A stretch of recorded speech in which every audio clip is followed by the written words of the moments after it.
What up, guys? So today we're going to be going ahead and installing a fire strobe light along with the front pod lights as well as rear pod lights. I think he's got rear pod lights. I'm not 100% sure on that. We're going to be putting it all on a Nightlight 3-gang rocker switch. We're going to use the two Nightlight switches that it came with. We replaced the third one with a strobe switch for his his front visor strobe. He is a volunteer firefighter for the Danforth Fire Department. So we're going to go ahead and install this in for him. We're going to hardwire with a aftermarket fuse panel that also includes ground. Compared to my last one that I showed you where it does not include ground, this one does include ground. So he's going to be having this. And it's going to be all located inside of his Jeep. But first we're going to go ahead and install the wiring.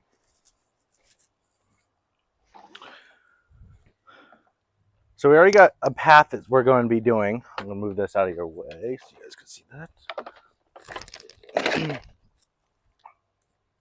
So we're going to be running it from the fuse box here in this corner. This is a 2000, and I think he said 1 or 2007 Jeep Wrangler. So we're going to go ahead and use this fuse panel box here. There's a pre-spot ready to go. So you can use a standard screw hole connection, and it's going to be mounted right there. Go ahead and wire this in.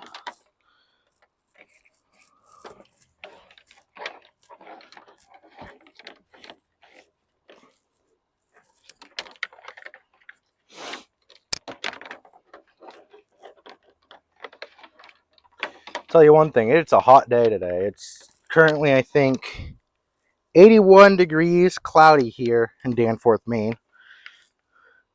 We're not in the good old Portland area. We're now in the good old country area of Danforth, which is a great place. I'm actually going to have to change out this connection point because the screw hole attachment I have is set for a much larger screw. So for now, we'll just do a basic tighten down and run the wire. Actually, no, we're not. For safety, we don't want to do that.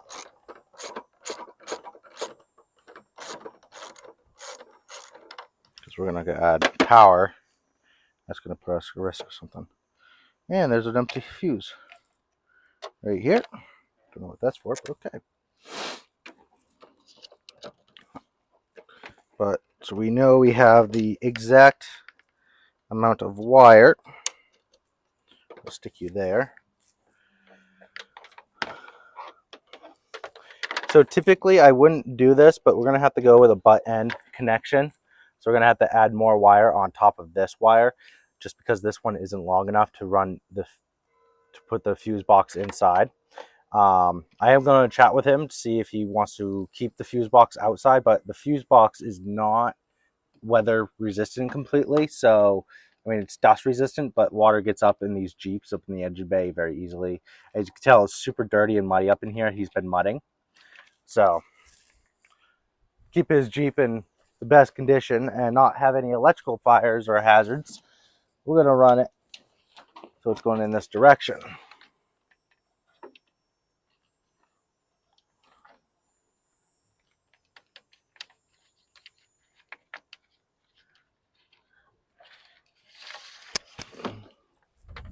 Actually, this might be just long enough to run to the inside here.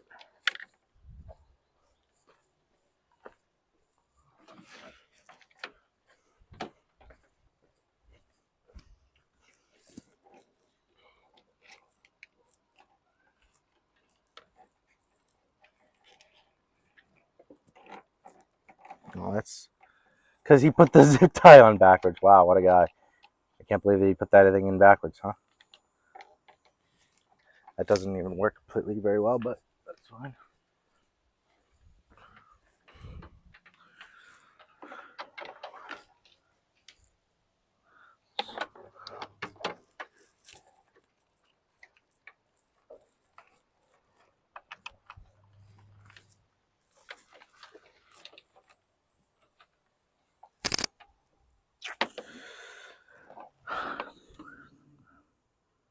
See, the way he did that grommet was not exactly the way he should have done it.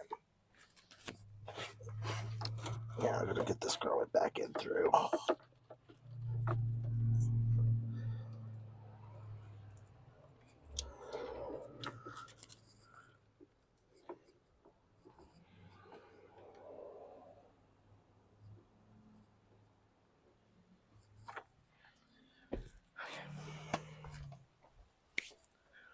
Go ahead, pull that wire through, I guess. So I'm gonna attach you here.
Jeez, this thing's full of dirt in here.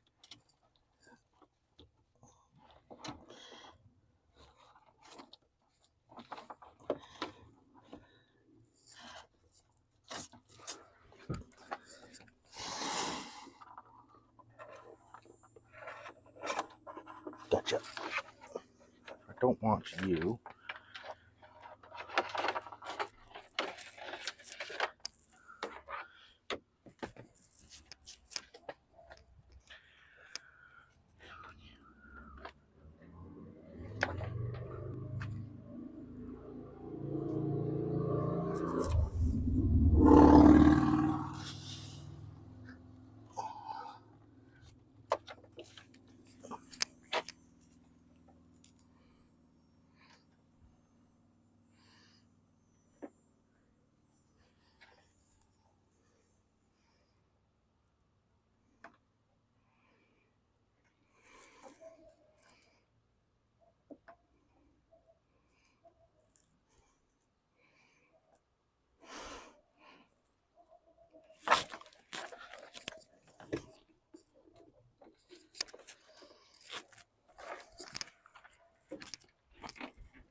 Pull through. All right, there's it. There's the power wire. That's pulled through.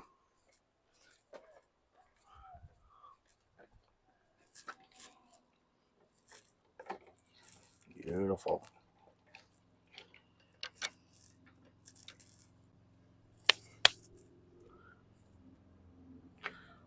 Do you want to put any connection on that though? It's fine.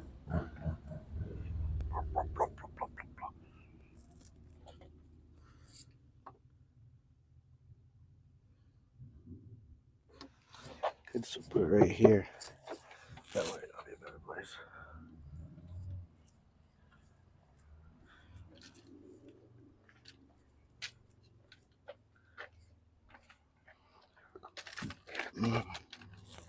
Actually.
Okay, so now that we've gotten the wire ran through, we'll go ahead and figure out where we're going to go ahead and place.